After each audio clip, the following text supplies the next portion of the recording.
Hello everyone and welcome back. Tonight's video is 8 True Husband Horror Stories. My husband's dark secret almost killed me. Marriage is built on trust. But sometimes, the person you thought you knew best is hiding the darkest secrets of all. From shocking betrayals to horrifying discoveries that turned love into fear, these true stories will leave you questioning just how well you really know someone. If you enjoy these terrifying tales, don't forget to like the video and subscribe to the channel. And let me know in the comments, where are you watching from? I always love seeing where everyone is tuning in. Now, let's begin. Sarah Miller had spent 10 years as a police dispatcher. She was the calm voice at the other end of the line, the first link in the chain of help. She had heard everything: panic attacks, car crashes, domestic disputes, even murder confessions. She prided herself on being steady, never letting emotion cloud her judgment. But one call from a husband ripped through her calm. It burrowed deep into her mind and stayed there, a cold, unsettling whisper. It was the call that made her question everything she thought she knew about human nature and the secrets people keep. It was a quiet Tuesday night. The clock on the wall glowed 2 a.m. The city hummed with a low, distant drone. Sarah sat in her ergonomic chair, sipping cold coffee. The police band crackled with routine traffic stops. Then a new call came in. Line 3, she answered, her voice practiced and clear. 911, what's your emergency? A man's voice, surprisingly calm at first, spoke. My wife. She's acting strange. His name was Robert. He lived in a quiet suburban home, the kind with 2 cars in the driveway and a basketball hoop by the garage. Robert explained that his wife, Emily, had locked herself in their spare bedroom. She wouldn't come out. She wouldn't answer him. He sounded worried, a little frustrated. She's been withdrawn lately, he said. Depressed, I guess, but never like this. Sarah started typing, noting the address. This sounded like a standard domestic welfare check. Has she threatened herself or anyone else? Sarah asked. No, Robert replied quickly. Just, she's not herself. She's humming. Humming? Sarah asked, raising an eyebrow. It was an odd detail. Yeah, a low, constant hum. And other sounds, like she's scratching something. From inside the room, Robert said. His voice had a faint edge to it now. A subtle shift that Sarah picked up. It wasn't just worry. It was something else. Fear, or something darker. Sarah asked a few more questions, trying to get a clearer picture. She dispatched 2 officers to the address. They'll be there in about 10 minutes, Robert. Just stay calm. As the minutes ticked by, Robert stayed on the line. This wasn't unusual for some callers, but Robert's tone began to change. The frustration faded, replaced by a strange detachment. I don't think she's Emily anymore, he said, his voice flat. Sarah paused. What do you mean, Robert? She changed. Her eyes, they aren't the same. They're empty. He described her once vibrant spirit fading over the past few weeks. Emily, who used to love gardening and painting, now sat staring into space. She barely ate. She talked to herself in hushed tones. Then Sarah heard a faint scratching sound through the phone. It was sharp, rhythmic, not like fingernails, more like metal. What was that sound, Robert? She asked. Is she still scratching? Oh yes, Robert said. And then he added, his voice chillingly calm. She's been very busy in there, building things, preparing. Sarah's gut clenched. This was no longer a welfare check. This was something else entirely. "What is she preparing for, Robert?" she asked, keeping her voice steady, despite the rising unease. "For the change," he replied, "for what she needs to become." There was a pause. Then Robert chuckled. It was a soft, almost pleasant sound, but it was completely out of place. "I tried to help her, to stop her, but she's stronger now." A profound coldness washed over Sarah. The detachment in Robert's voice was unnerving. He wasn't afraid for his wife. He was describing her transformation, almost with a sense of wonder. She felt her hands growing clammy on the keyboard. "Robert, the officers are almost there. Please stay by the front door. Open it for them." "Oh, I can't do that," Robert said. His voice was lighter now, almost playful. "I have my own work to do." "Your work?" "What work, Robert?" Sarah pressed, trying to keep him talking. She needed more information. She needed to understand. "She needs parts," Robert said. The scratching sound intensified, becoming louder, more frantic. "And she needs freedom." Sarah heard a new sound then. A muffled thud, followed by a grunt. It sounded like something heavy falling. Or someone. Her blood ran cold. "Robert, what's happening?" "Oh, she's trying to get out," he said, his voice still, that sickeningly calm tone. "But I've reinforced the door. She needs more power." And then Robert's voice dropped. It became a low, intimate whisper, as if he was sharing a dark secret with her, and her alone. "She changed Sarah. And she changed me. She showed me what we could be." The scratching stopped abruptly. There was a moment of absolute silence.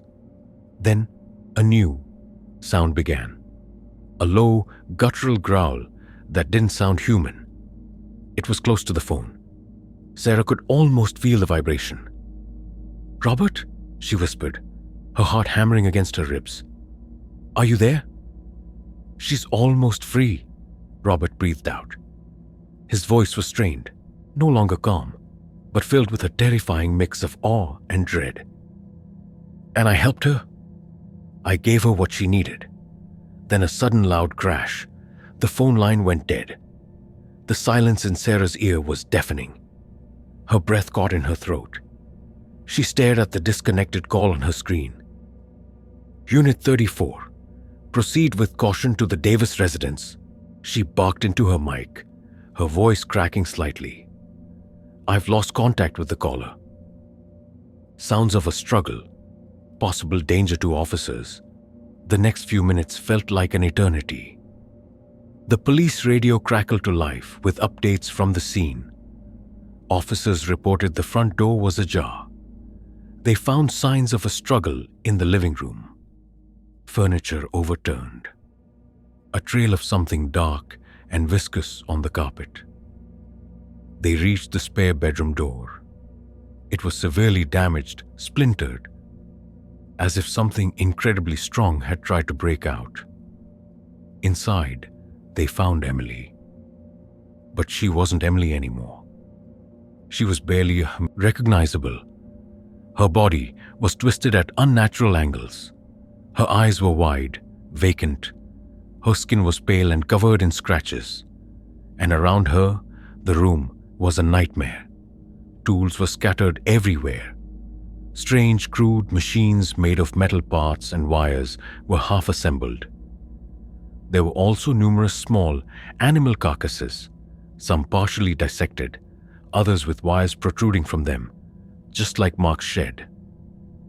The smell was overpowering, a mix of blood, decay, and something chemical.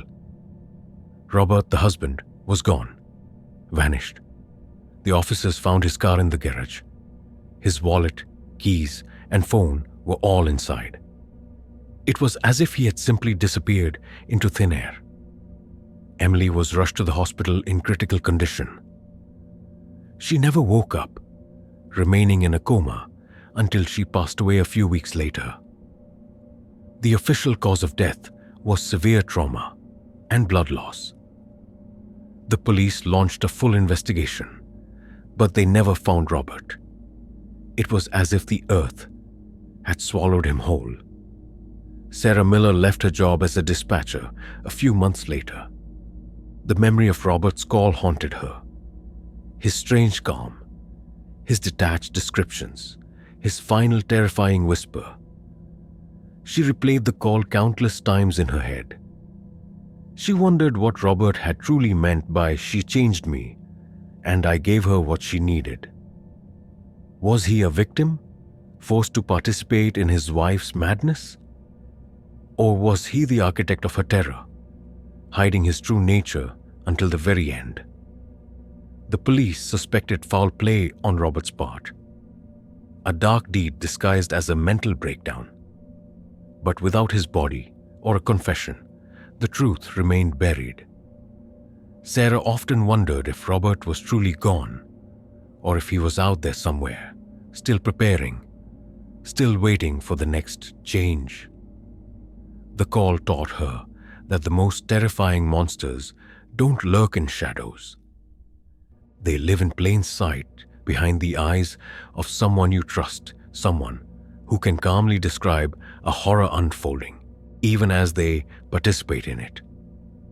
She learned that even a phone call, a simple connection, could open a window into a darkness so profound, it could leave a permanent scar on your soul.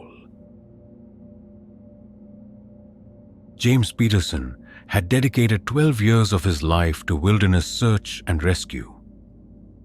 He knew the mountains around his home like the back of his hand.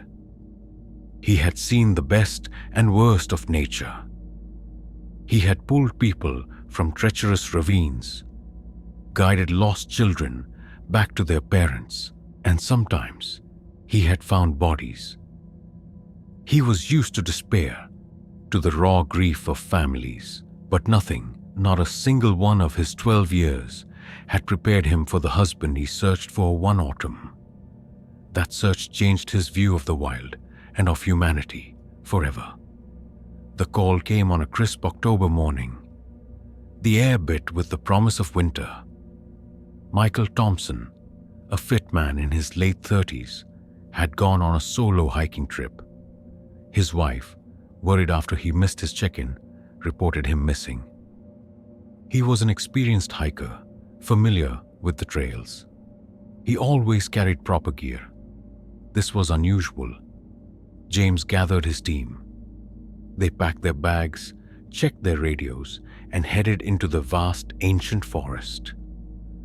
The trees were just beginning to turn, splashes of gold and crimson against the deep green. It should have been beautiful. They began at Michael's last known location, a popular trailhead. The forest was thick, the silence broken only by the crunch of leaves underfoot and the calls of distant birds. The search pattern was set. Grid by grid, they moved deeper into the woods. At first, there was nothing out of the ordinary. Just the usual signs of other hikers, discarded water bottles, faded boot prints. Then they started noticing them. Small crude markers on trees. Not official trailblazes, just rough carvings, like a child's drawing of an eye or a jagged, unnatural symbol. They were mostly on older trees, half hidden by moss. "Strange," one of the younger volunteers, Mark, commented. "Maybe some local kid's artwork?" James didn't think so. There was something unsettling about them. They felt old, intentional. The forest itself seemed to respond, growing quieter. The birdsong lessened. An unusual stillness settled over the woods, making the hairs on James's neck stand up. He tried to rationalize it. Just a change in weather. Days turned into nights. The air grew colder. Hope began to thin.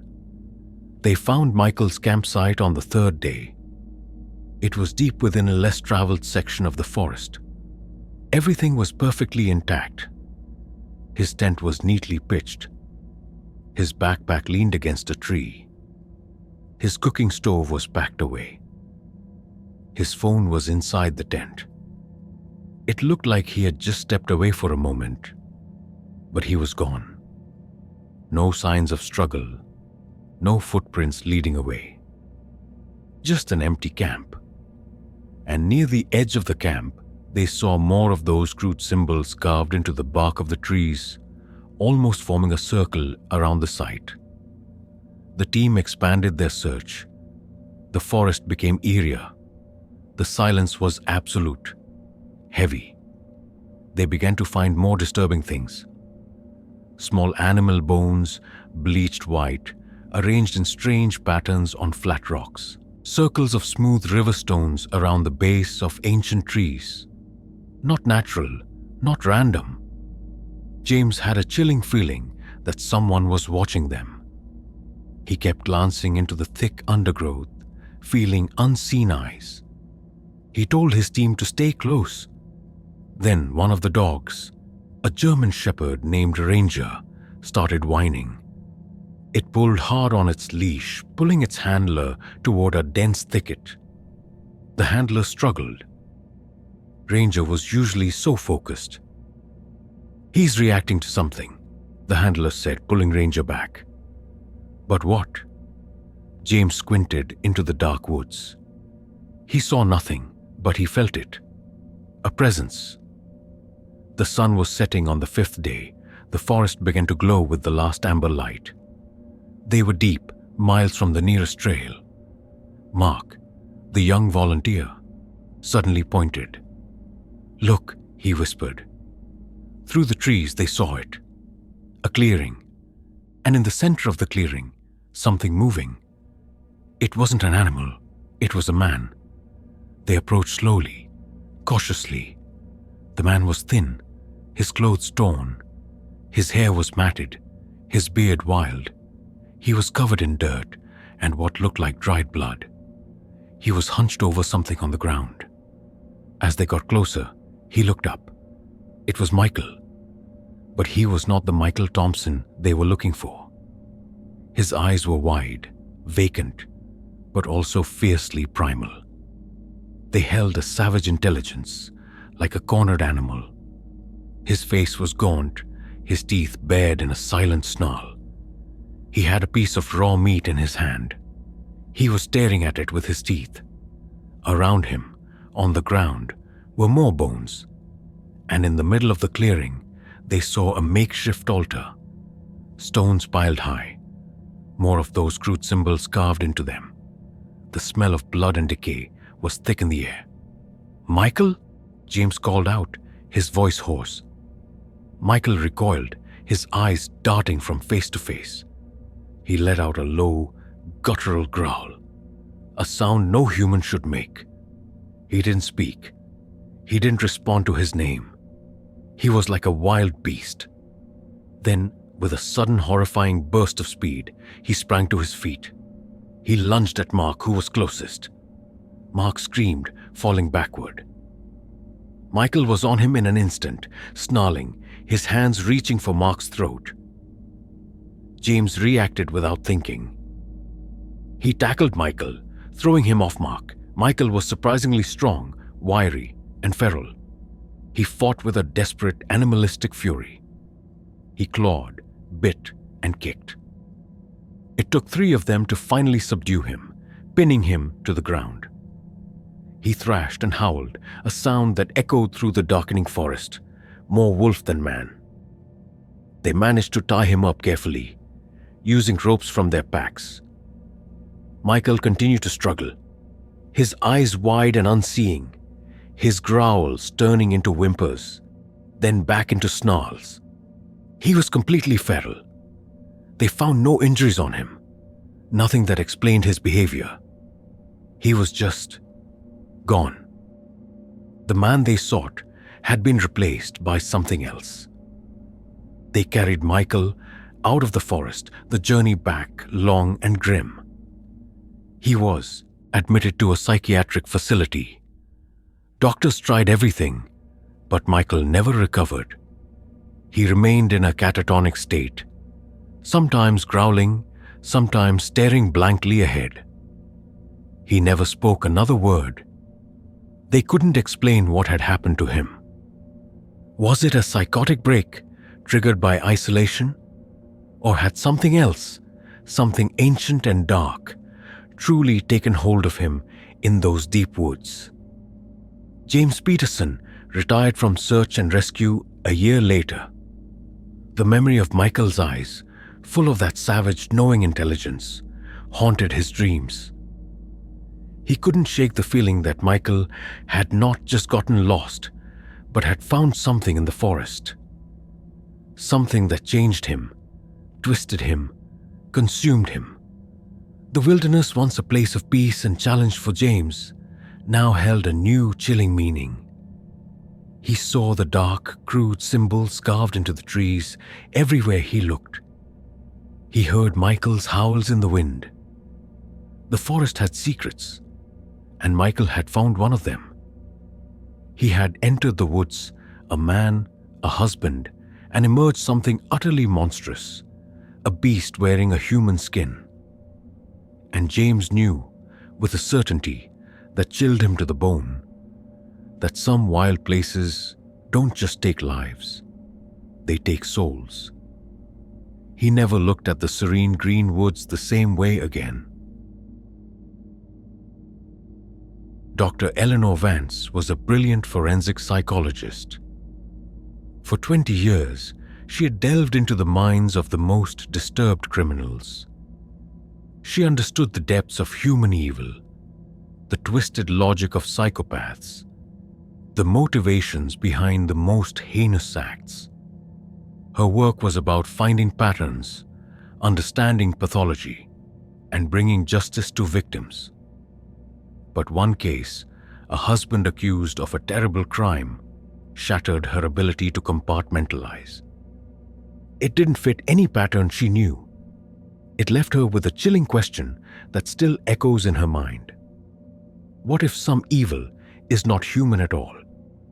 The case involved Arthur Finch, a mild-mannered librarian. He was accused of the brutal murder of his wife, Clara. The police found Clara's body in their suburban home. It was a horrific scene. But what puzzled everyone was Arthur's complete lack of emotion.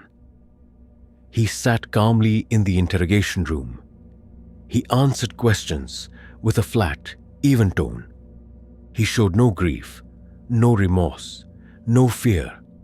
He simply stated, she deserved it. He offered no further explanation. The public was outraged. The media painted him as a cold-blooded monster. Dr. Vance was called in to assess Arthur's mental state. Her job was to determine if he was fit to stand trial. She prepared for their first meeting, reviewing the police reports, the crime scene photos. The details of the murder were grisly, but Eleanor had seen worse. It was Arthur's blank stare in his mugshot that truly unsettled her. Their first session was in a sterile interview room at the detention center. Arthur Finch was small, unassuming. He wore thick glasses. He looked more like a timid academic than a murderer. He spoke softly, politely. Eleanor started with standard questions about his childhood, his relationship with Clara, the events leading up to the murder. Arthur answered each question clearly, almost robotically. He never raised his voice. He never flinched. "Arthur," Eleanor said gently, "can you tell me why you said Clara deserved what happened to her?" Arthur looked at her, his eyes unblinking behind his glasses. "She was changing," he said. His voice was a monotone. "Becoming something else." Eleanor leaned forward. "What do you mean, something else, Arthur?" He paused, then sighed. "It started subtly, little things. She stopped wearing her favorite scarf. She started eating foods she always hated. She spoke in a slightly different cadence, a strange pause before certain words." Eleanor noted these details, possible signs of a mental break in Clara, Or perhaps Arthur was fabricating a delusion to excuse his actions. Then Arthur's story took a turn. "She started to shed," he said. Eleanor felt a prickle of unease. "Shed?" she prompted. "Yes, her skin. Just faint flakes at first, like dry skin. But then bigger pieces like tissue paper." "I found them in her hairbrush, in the bed sheets." Eleanor maintained her professional composure, but her mind raced. This was a classic psychotic delusion. He was projecting his own fears onto his wife. Arthur continued, his voice still calm, but with a subtle tremor now. Her eyes. They changed. They weren't Clara's warm brown anymore. They were flat, cold, like polished stones, and her pupils. Sometimes they would shift, change shape. Eleanor made a note. Visual hallucinations. "She started staying up late," Arthur went on, "wandering the house. I'd hear her in the kitchen, making strange wet sounds, like something slurping, and then the smell. A metallic, almost sewage-like smell that followed her. She tried to hide it with perfume, but it always lingered." Eleanor felt a growing unease. These were very specific details, but still, she categorized them as delusions. "Arthur, did you ever try to get Clara help?" she asked. Arthur looked at her, a strange, knowing smile playing on his lips. She wouldn't have understood. She was already gone, replaced. Eleanor felt a shiver. "Replaced by what, Arthur?" He leaned in, his voice dropping to a low, conspiratorial whisper. "By the thing that wore her skin." Eleanor's professional training kicked in. She tried to guide him, to gently challenge his beliefs. But Arthur was unwavering. He believed every word. He described how the thing tried to trick him, to pretend it was Clara. How it learned her mannerisms, her voice, but it could never perfectly copy her soul. "It hated me," he said. "It knew I knew. And it planned to replace me too, to replace us all." Then he described the night of the murder. I walked into the living room. She was sitting there, watching me, her eyes. They were shining in the dark. Not with love, but with pure malice. And her mouth, it stretched too wide when she smiled. Too many teeth. I saw her true form beneath the skin. The alien thing. It reached for me. "And what did you do, Arthur?" Eleanor asked, her voice calm, but her heart racing. "I fought back," he said simply. "I fought the thing that wore my wife's skin. I saved myself. I saved everyone." Eleanor concluded her session. On paper, Arthur Finch was clearly psychotic. He believed his wife was an alien imposter. His actions, though horrific, stemmed from a deeply delusional state. She wrote her report. Arthur was found not guilty by reason of insanity and sent to a high-security mental hospital. But something about Arthur's story lingered with Eleanor. It wasn't the usual tale of paranoia or schizophrenia. There was a vividness, a consistency to his delusion that unsettled her. The specific details, the shedding skin, the changing eyes, the strange smells, the wet sounds, and his absolute, unwavering belief. A few months later, out of a morbid curiosity she couldn't suppress, Eleanor decided to revisit Clara Finch's autopsy report. She dug through old files, something highly unusual for her. She found the official report detailing the gruesome injuries, but then she saw a small, almost hidden note in the addendum. A note by the junior medical examiner. Unusual epidermal irregularities, skin samples taken for further analysis, unidentifiable organic residue found under fingernails. Also, faint, almost imperceptible scaling on the iris of the left eye. Unexplained. Eleanor stared at the words. Unexplained. Unusual, epidermal irregularities, scaling on the iris. These were not common findings. These were not the usual results of a domestic murder. These were the exact details Arthur had described. A cold dread seeped into her bones. Could it be? Could Arthur's delusion have been real? Was Clara truly changing? Or was she suffering from a rare, undiagnosed disease that mimicked Arthur's paranoid imaginings? And if so, how did Arthur, a mild-mannered librarian, know these specific, bizarre medical details without having seen the autopsy report? Eleanor tried to rationalize it. A coincidence, a lucky guess by a disturbed mind. But she couldn't shake the chilling possibility. What if Arthur Finch wasn't insane? What if he was telling the truth? What if the thing that wore Clara's skin was real? Dr. Eleanor Vance still practices forensic psychology. She still examines the darkest corners of the human mind. But now, she carries a secret unease. The case of Arthur Finch never truly left her. It shattered her certainties. She sometimes wonders about the unidentifiable organic residue. She thinks about the scaling on the iris. And she wonders if somewhere out there, other Claras are slowly changing, shedding their skin, their eyes turning to polished stone. She wonders if Arthur Finch, the quiet librarian, was not a monster, but a desperate, terrified husband who fought an unspeakable evil and lost everything. The question of what truly replaced Clara Finch, and whether it still walks among us, remains Eleanor's most haunting, unresolved mystery. Mark Jensen was a quiet, unassuming man. He had been married to Lisa for 8 blissful years. He worked as a software engineer. Lisa was a vibrant, artistic woman. Their life was simple, happy, and predictable. Or so Mark thought. He trusted Lisa with his life, with his deepest secrets. He believed he knew everything about her. He was wrong.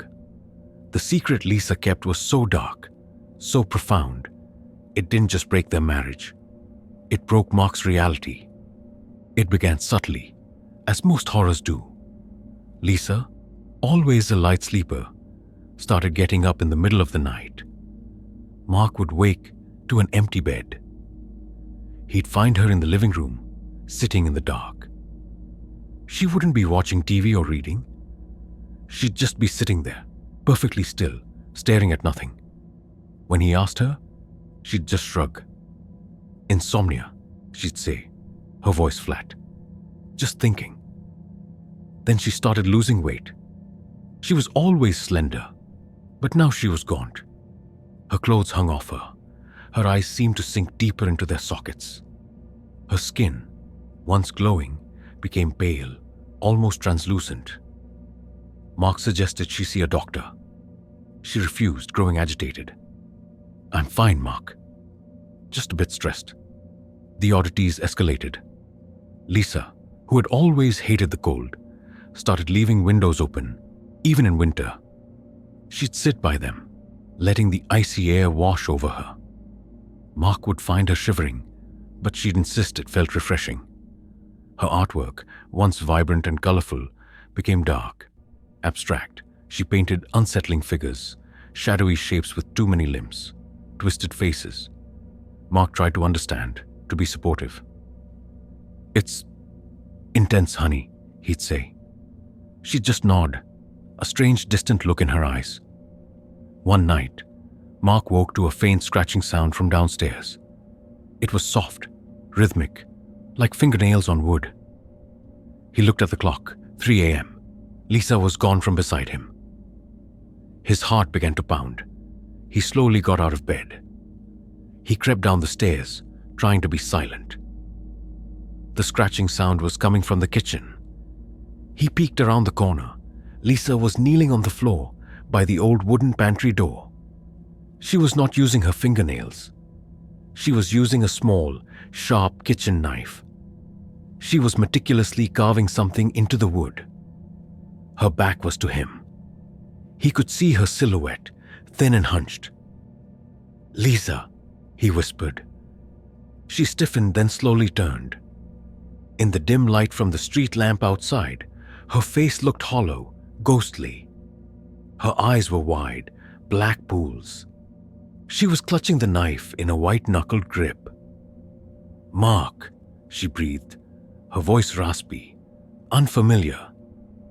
"What are you doing down here?" "I heard you," he said, trying to keep his voice steady. "What are you doing?" He gestured to the pantry door. Lisa looked down at the carving. It was a complex symbol, a swirling maze of lines and angles. It was deeply etched into the wood, ruining the door. "Preparing," she whispered, "making ready." "Preparing for what, Lisa?" Mark asked, a cold dread coiling in his stomach. He didn't recognize the symbol. It looked ancient, primal. She stood up slowly, the knife still in her hand. "For the arrival," she said. Her voice was flat, devoid of emotion. "They're coming." Mark felt a wave of confusion and fear. "Who's coming, Lisa? What are you talking about?" She just stared at him, her eyes unblinking. "You don't understand, Mark. You never will." He tried to reason with her, to calm her. "Lisa, you're scaring me. Let's go back to bed. We can talk about this in the morning." He slowly reached for the knife. She recoiled, her body tensing. "No, you can't stop me." Her voice was no longer flat. It was filled with a desperate, raw intensity. "They chose me. I have to be ready." Mark stepped back, hands raised in a gesture of surrender. Okay. Just tell me what you mean. Who chose you?" Lisa took a shaky breath. "The ones from beyond. They speak to me, in the cold, in the quiet. They showed me the way to open the passage." She pointed the knife at the carved symbol on the pantry door. "This is it. The key." Mark knew then that this was more than insomnia or stress. Lisa was suffering a serious delusion. He needed to get her help. "Lisa, please put the knife down," he pleaded. "Let's talk." "I can't," she shrieked. Her eyes darted around the kitchen as if looking for something. "They're waiting. I can feel them." Then, with a sudden horrifying movement, she lunged at him. The knife flashed in the dim light. Mark barely dodged it. The blade grazed his arm, leaving a shallow cut. He cried out in pain and shock. Lisa wasn't trying to scare him. She was trying to hurt him. He ran, stumbling backward. She pursued him, her movements eerily swift. He scrambled out of the kitchen, into the living room. "Lisa, stop!" he yelled. "It's me, Mark." "Your husband," but she didn't seem to hear him. Her face was a mask of primal fury. She was no longer his wife. She was something else. She was possessed by a terrifying purpose. He saw the gleam in her eyes, a strange, hungry light. He realized she wasn't just delusional. She was dangerous. He ran out the front door, barefoot, still bleeding from his arm. He didn't know where to go, just away. He ran until he reached his neighbor's house. He banged on the door, screaming for help, babbling about Lisa, about knives, about the ones from beyond. His neighbors, startled awake, called the police. The police arrived quickly. They found Lisa still in the kitchen, carving frantically at the pantry door.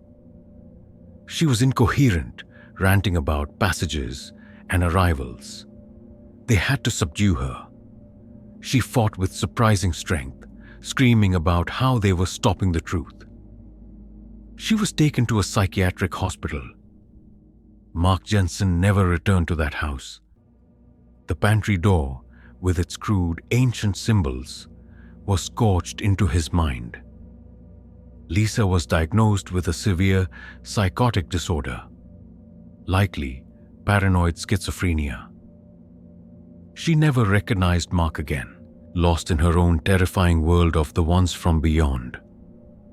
Mark tried to rebuild his life, but his reality was shattered.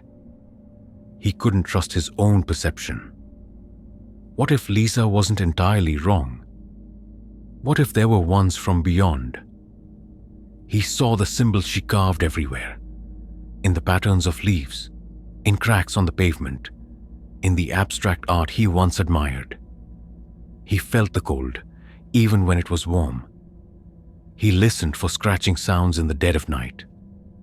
He knew, with a horrifying certainty, that Lisa's madness had infected him. And the worst part was, he still loved her. He still missed the woman she used to be, before they chose her, before she became a vessel for something unspeakable. His predictable, happy life had been ripped apart by a darkness he couldn't comprehend. A darkness that had been hiding inside his wife, waiting for its moment to emerge and destroy everything. Dr. Ben Carter was a leading expert in sleep disorders. He spent his days and nights studying the mysteries of the unconscious mind. For 15 years, he had helped countless patients with insomnia, sleepwalking, and night terrors. He believed in science, in observable phenomena, in logical explanations. He considered himself immune to superstition. But then, his own wife, Sarah, began to exhibit a sleepwalking pattern so disturbing, so utterly inexplicable. It challenged everything he believed. It pushed him to the brink of his own sanity. Ben and Sarah had been married for 10 years. They had a comfortable life in a quiet suburban home. Sarah was a school teacher. She was warm, practical, and grounded. They rarely had any problems. Then, a few months ago, Sarah started sleepwalking. It began innocently enough. Ben would wake up to find her standing silently by the bed, staring out the window. He'd gently guide her back to bed. She'd never remember it in the morning, but the incidents grew stranger. Sarah began to leave the house.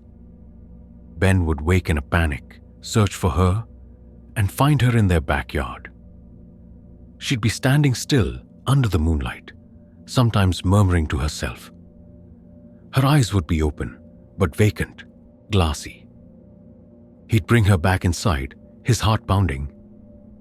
She'd always be cold, sometimes covered in dew. Ben, the sleep expert, started to meticulously document her episodes. He installed discrete cameras in their home. He set up motion sensors. He wanted to understand. He wanted to help his wife. He theorized about stress, about a new medication, about a deep-seated anxiety manifesting in her sleep. He tried everything. Nothing worked. One night, the motion sensor in the living room went off. Ben woke instantly. He checked the live feed from the camera on his phone. Sarah was standing in front of their large bookshelf. She was pulling out books, not randomly, systematically. She took out every single book on folklore, mythology, and ancient religions. She stacked them on the floor. Then she opened a specific book, an old dusty volume on obscure European pagan rituals. Her fingers, still asleep, traced lines on the pages. She then put it down and began to hum. It was a low, eerie melody, almost a chant. It sent shivers down Ben's spine. He rushed downstairs. "Sarah? Honey, what are you doing?" he whispered. She didn't respond. Her eyes were wide open, but unseeing. She continued to hum. She picked up a small decorative carving knife from a nearby display shelf. It was meant for fruit, but it was sharp. She held it loosely in her hand. Ben felt a cold dread. "Sarah, give me the knife," he said, trying to keep his voice calm, rational. She didn't acknowledge him. Instead, she walked to the sliding glass door leading to their backyard. She unlatched it, opened it, and stepped outside, still humming that strange tune. Ben followed her, his mind reeling. The air was cold, damp, the moon was full. Sarah walked to the center of their lawn. She knelt, and then, with a small knife, she began to dig. She dug carefully, meticulously. Ben watched, frozen in place, a chill that had nothing to do with the night air seeping into him. The humming grew slightly louder, more insistent. It sounded ancient. She unearthed something small, wrapped in cloth. She held it up. It looked like a small human-like doll, made of twigs and dried leaves, tied with bits of string. A pagan effigy. Ben recognized it from the book she had been looking at. She had never shown any interest in such things. Sarah held the doll up to the moon, her head tilted back.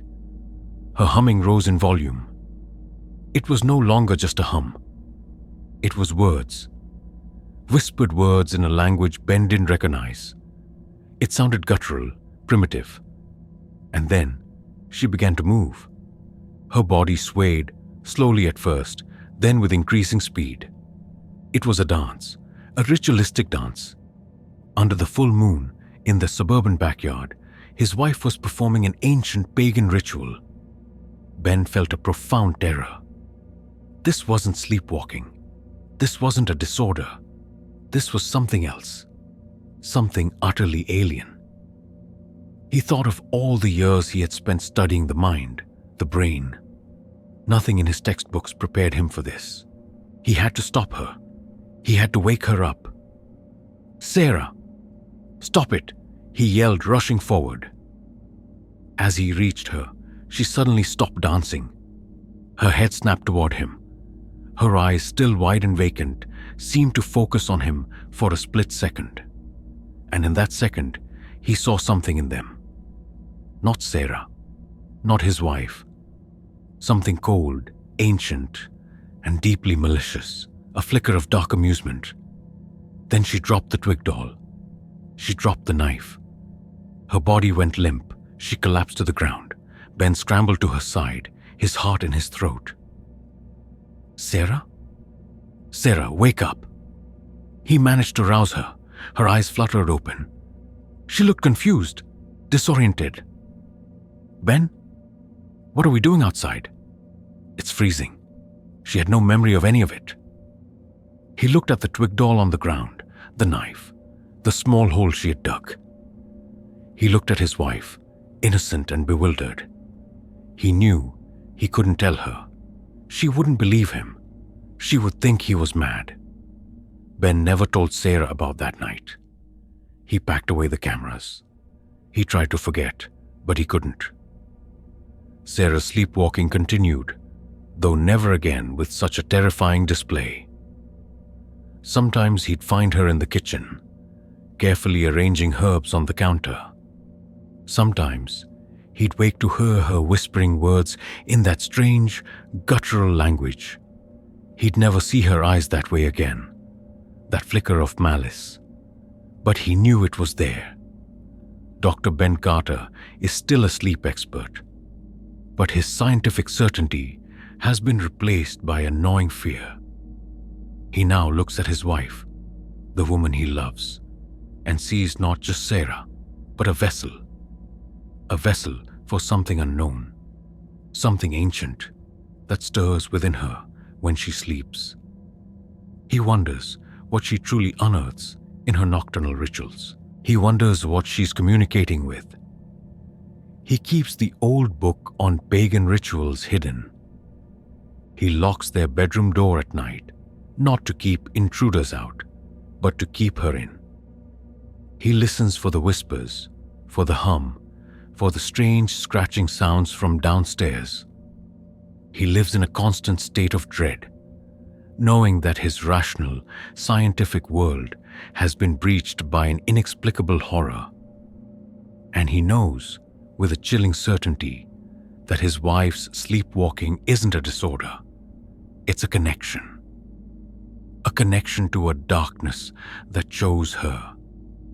and now lives within their home, waiting for the full moon, waiting for the right moment to truly awaken.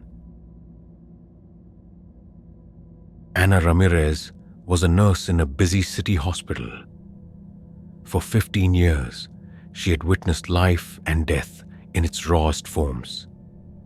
She had seen human suffering, medical miracles, and the quiet dignity of passing. She thought she understood the fragility of life. But then she fell in love with Michael, a kind, gentle man. Their romance was a whirlwind, and they married within a year. Michael seemed perfect, loving, attentive, dedicated. He was everything Ana had ever wanted in a husband. But Michael had a secret, a dark, consuming hunger that fed on the living. And Ana, unknowingly, was living with a predator. Their apartment was cozy, filled with plants and books. Michael worked from home, a data analyst. He cooked delicious meals, always had a hot cup of tea, waiting for Ana after her long shifts. He seemed almost too good to be true, and in hindsight, he was.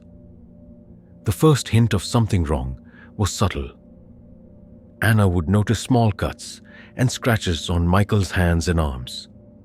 When she asked, he'd wave them off. Clumsy in the kitchen, or hit myself on the desk. They seemed to heal remarkably fast. Ana, used to seeing injuries, found it a little odd, but didn't dwell on it. Then the small animals started disappearing from their neighborhood. Stray cats, squirrels, even local birds. Ana saw missing pet posters go up, but didn't connect it to Michael. Why would she? He was a gentle soul. He hated even stepping on ants. One evening, Ana came home late after a particularly grueling shift. She was exhausted. The apartment was dark. She called out for Michael. No answer. She found him in the living room, sitting in his favorite armchair. The curtains were drawn. The room was cold. He was perfectly still, staring blankly ahead. Michael? She whispered, a sudden unease settling over her. He didn't move. She reached out, placing a hand on his shoulder. His skin was ice cold. She recoiled. Michael, are you okay? Slowly, he turned his head. His eyes, usually warm and brown, were dilated. They seemed to reflect the faint light from the street with an unnatural intensity. His lips were slightly parted, and then she saw it. A thin, dark line of something like blood at the corner of his mouth. Her nurse's instinct screamed. Michael, what's wrong? Are you hurt? She turned on the lamp. The light flooded the room. Michael blinked. His eyes slowly returning to normal. He looked confused, startled. Ana? You're home. I must have dozed off. He quickly wiped his mouth with the back of his hand, but not before Ana saw the dark stain. What's on your mouth, Michael? She asked, her voice firm, professional. He looked down, then up at her. A faint, almost imperceptible tremor in his smile. Oh, just some jam. I was having a late-night snack, but the smell in the air wasn't jam. It was metallic. It was blood. That night, Ana couldn't sleep. She lay beside Michael, listening to his soft, even breathing. Her mind raced, the cold skin, the dilated eyes, the blood, the missing animals.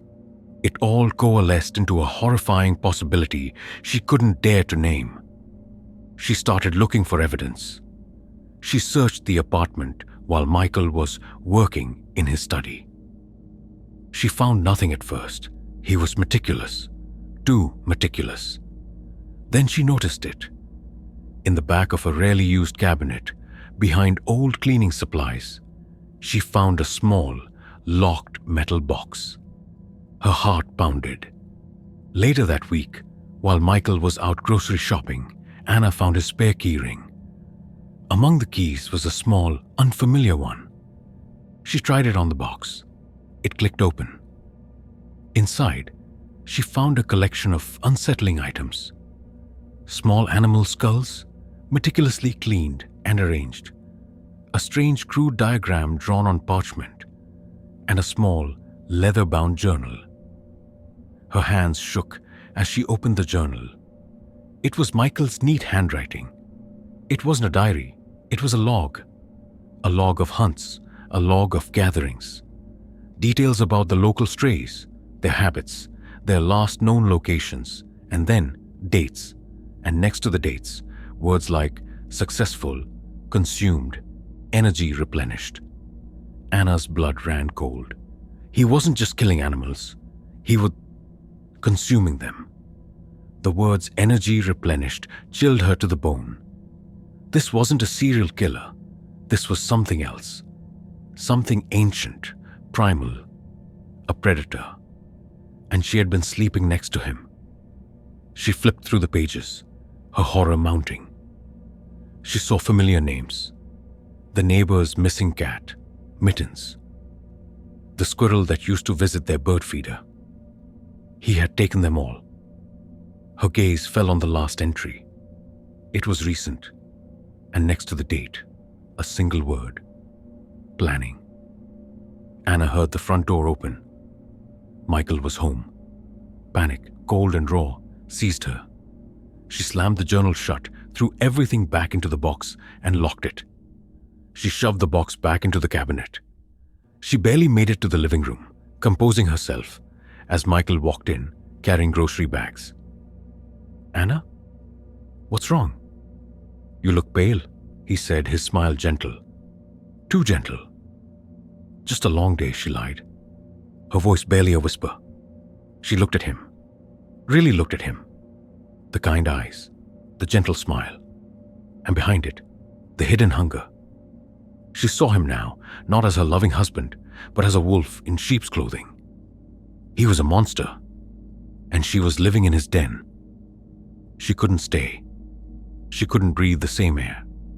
That night she waited until he was asleep. She packed a small bag.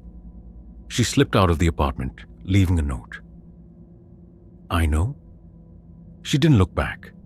She didn't call the police. She didn't know what to tell them.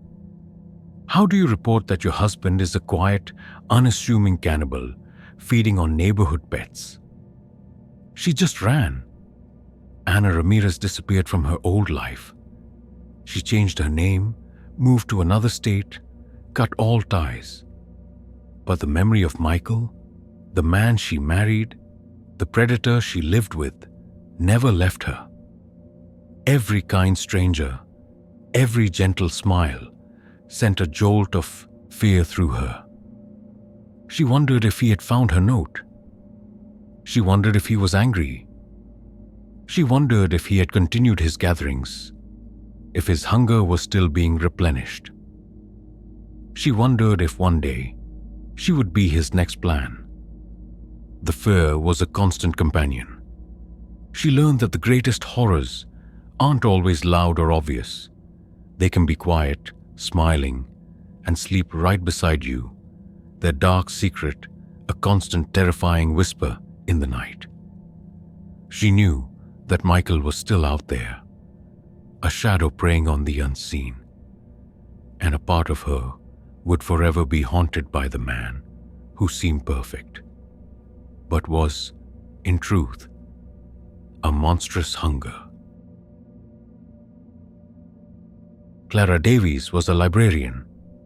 She lived a quiet, orderly life with her husband David, a history enthusiast. For 15 years, their marriage was built on shared interests and mutual respect. Clara admired David's intellect and his passion for ancient texts. She never questioned his late nights in his study, surrounded by dusty tomes and forgotten lore. She believed he was simply dedicated to his research. But David's passion became an obsession, and his obsession a terrifying gateway to something ancient and malevolent. This is the story of Clara, who discovered that the man she loved was not just studying the past, but actively trying to bring it back, with her as the unwilling key. Their home was an old sprawling house filled with books. David's study, in particular, was a labyrinth of history. He collected artifacts, old maps, and obscure manuscripts. He was fascinated by a local legend, the story of the Thornwood cult, a secretive group from the 1700s said to have practiced dark rituals to commune with entities beyond human understanding. They were eventually wiped out by fearful townsfolk. David believed they were simply misunderstood seekers of knowledge. At first, Clara found David's interest charming. He would read excerpts from old crumbling texts, his voice full of excitement. He would meticulously translate passages from dead languages, but slowly, subtly, his demeanor began to change. He became more withdrawn, spending almost every waking hour in his study. He started speaking in cryptic sentences, murmuring about the veil thinning and ancient truths. Clara tried to dismiss it as academic eccentricity. Then she noticed the objects he brought home. Not charming antiques, but disturbing relics. A twisted, gnarled branch that looked like a petrified hand. A rough-hewn stone inscribed with symbols Clara couldn't decipher. He placed them around the house, always in specific spots. He started burning strange incense, filling the house with an acrid, earthy smell that made Clara's head ache. David began to neglect his appearance. His clothes were often stained, his hair unkempt. His eyes, once bright with intellectual curiosity, became sunken and shadowed. He rarely ate, living off strong coffee and the occasional piece of fruit. Clara's concern grew into a deep, gnawing worry. "David, you're not well," she pleaded one evening. "You need to rest. Your research is consuming you." He looked at her, his gaze distant.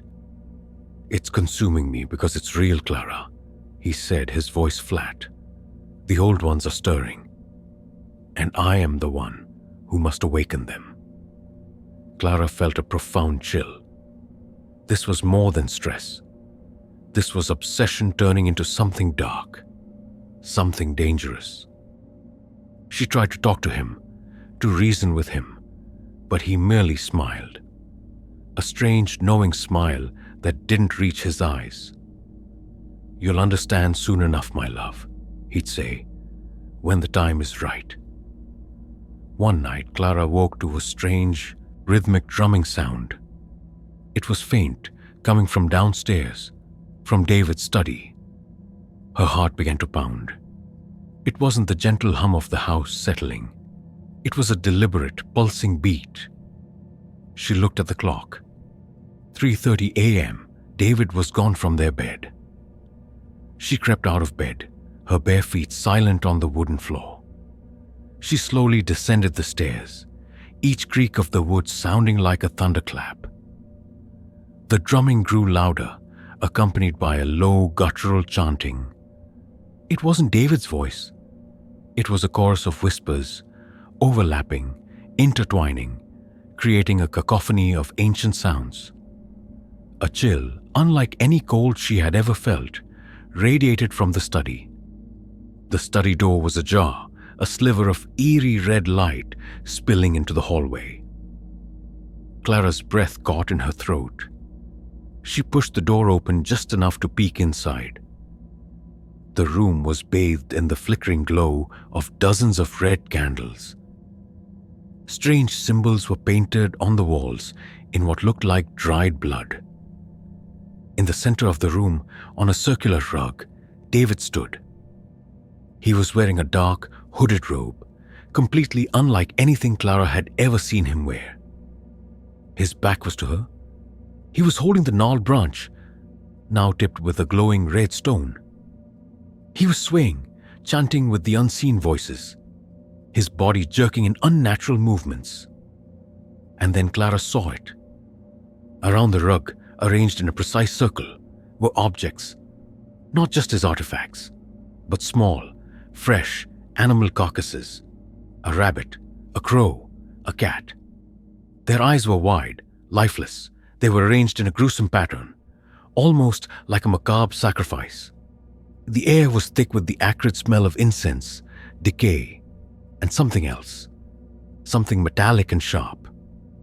A silent scream tore through Clara. This wasn't her husband. This wasn't research. This was a nightmare brought to life. He was performing a ritual with sacrifices. She had to get out. She had to run. As she turned to flee, a floorboard creaked loudly behind her. David froze. The chanting stopped.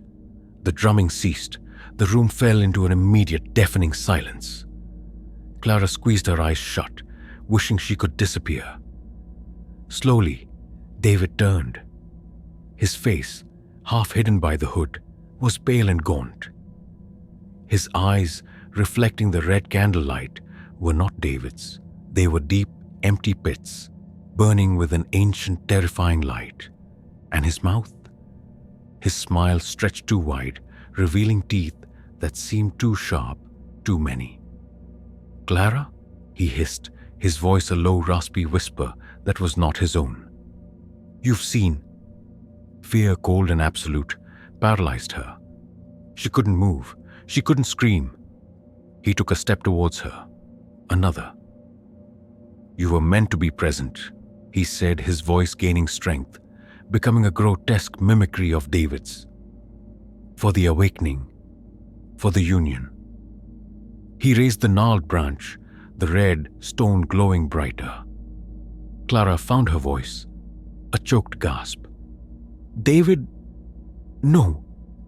He laughed. It was a chilling, hollow sound that echoed in the candlelit room. "David is gone, Clara.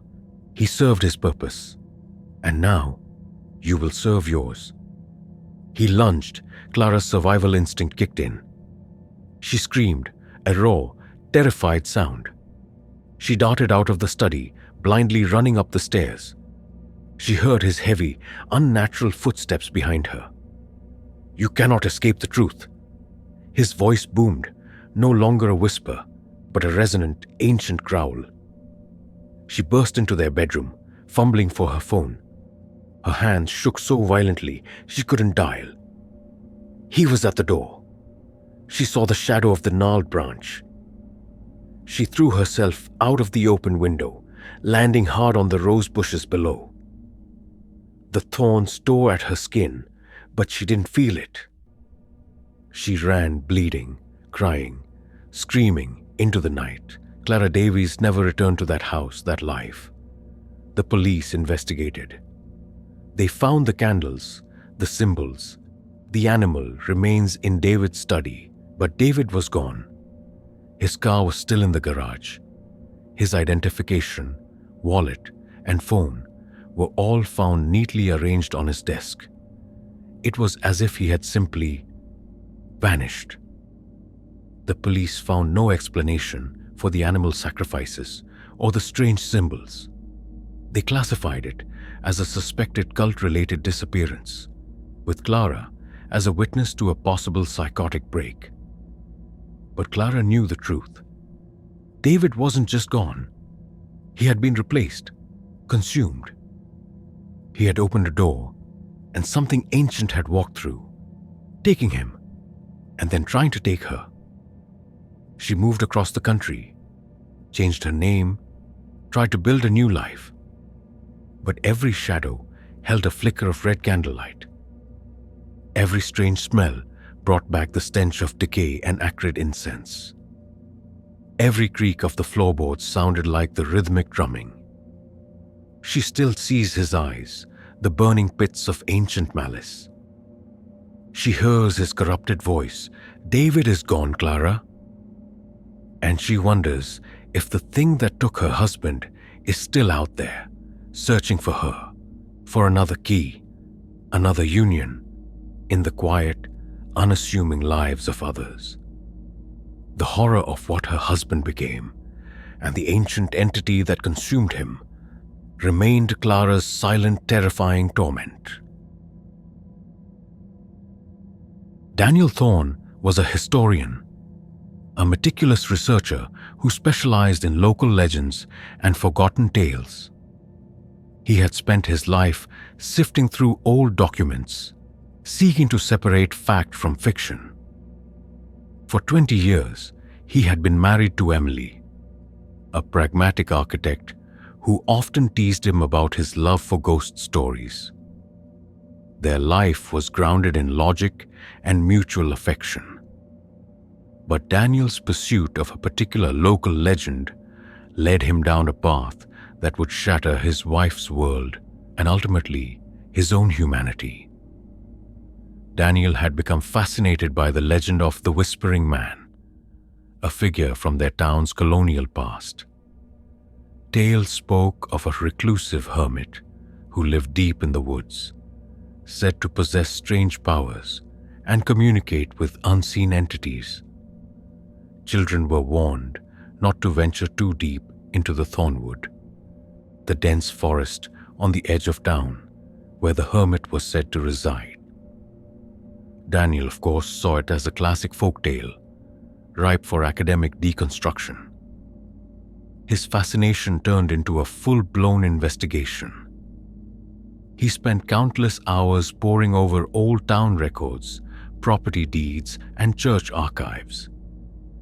He began taking frequent trips into the Thornwood, searching for remnants of the hermit's supposed dwelling. Emily, though initially amused, grew concerned. "Daniel, you're spending too much time out there," she'd say.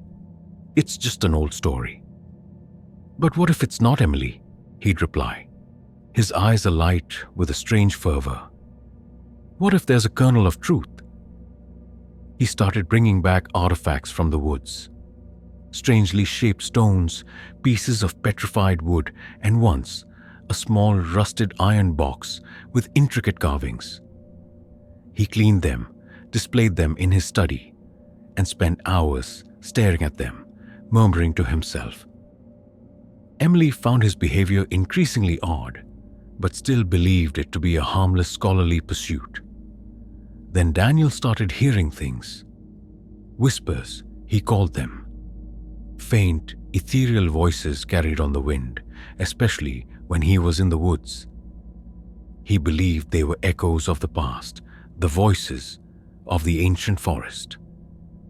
Emily urged him to see a doctor. He laughed it off. "Just my imagination working overtime, my dear." But the whispers grew louder.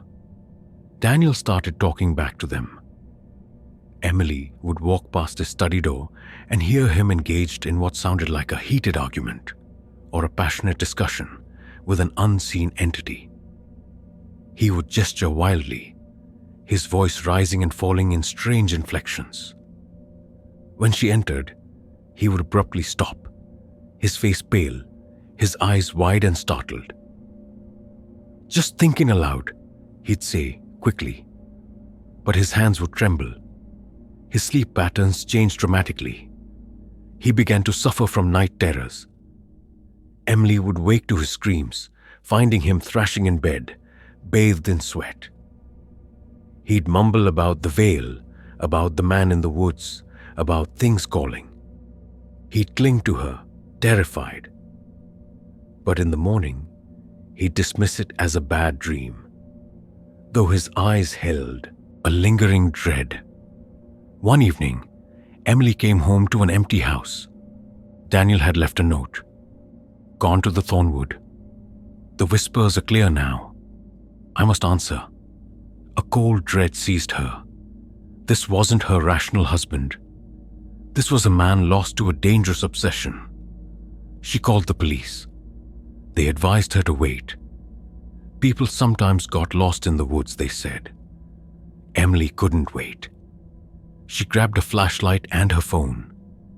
She drove to the edge of the Thornwood, to the trail Daniel usually took. The air was heavy, still. The forest seemed to loom, dark and silent. She called out his name. No answer. She walked deeper into the woods, the darkness swallowing her. Hours passed. The police eventually sent a search party. Emily walked with them, her fear growing with every step. The whispers Daniel spoke of seemed almost real now, rustling through the leaves, sighing in the wind.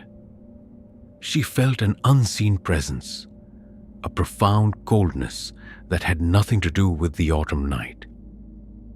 Then one of the search dogs picked up a scent. It led them to a hidden clearing deep in the darkest part of the thornwood.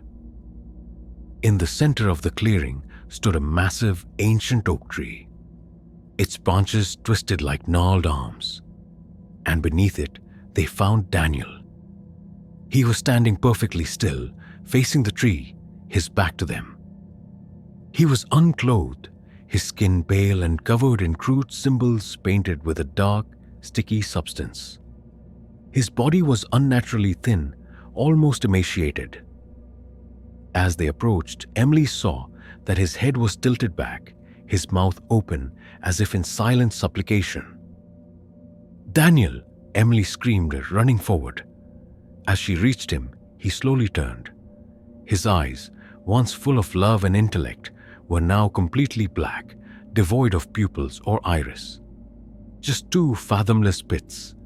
And his smile, it stretched too wide, revealing teeth that were too long, too sharp. His skin was rough, bark-like in places. He smelled of damp earth and something acrid, like burnt bone. "He is here, Emily," Daniel rasped, his voice a low guttural growl that resonated from deep within his chest, not his own voice at all. "The whispering man. He showed me the truth, and now you will see it too." He lunged at her, his movements jerky, inhumanly fast. Emily shrieked. The police officers reacted instantly, tackling Daniel. He fought with a desperate, animalistic ferocity. He scratched, bit, and roared. It took 4 officers to subdue him. He continued to struggle, his black eyes fixed on Emily, a primal hunger burning in their depths. Daniel Thorne was taken to a secure psychiatric facility. Doctors were baffled. He was unresponsive, catatonic. He sometimes whimpered, sometimes growled. His body slowly deteriorated, becoming even more emaciated. He never recovered. The police found no explanation for the crude symbols on his skin or the dark substance. They called it a severe psychotic break, brought on by extreme isolation and obsession. Emily Thorne, the pragmatic architect, was forever changed. She sold their house, left her job, and moved away. But the image of Daniel's black eyes, his grotesque smile, and his corrupted voice haunted her every waking moment. She heard the whispers in the wind, felt the cold dread whenever she walked near trees. She knew, with terrifying certainty, that Daniel had not merely gone insane. He had found something in the thornwood, something ancient and evil, something that had consumed him, twisted him, and used him as a vessel. She now understood that some legends are not just stories. They are warnings, and her husband, the historian, had ignored the warning. He had sought the truth, and the truth had devoured him. And a part of that truth, a part of the whispering man, forever lingered in Emily's memory, a terrifying echo that whispered in her mind, reminding her of the husband she lost and the monster he became. Some communications are not meant to be heard by individual minds, but by entire species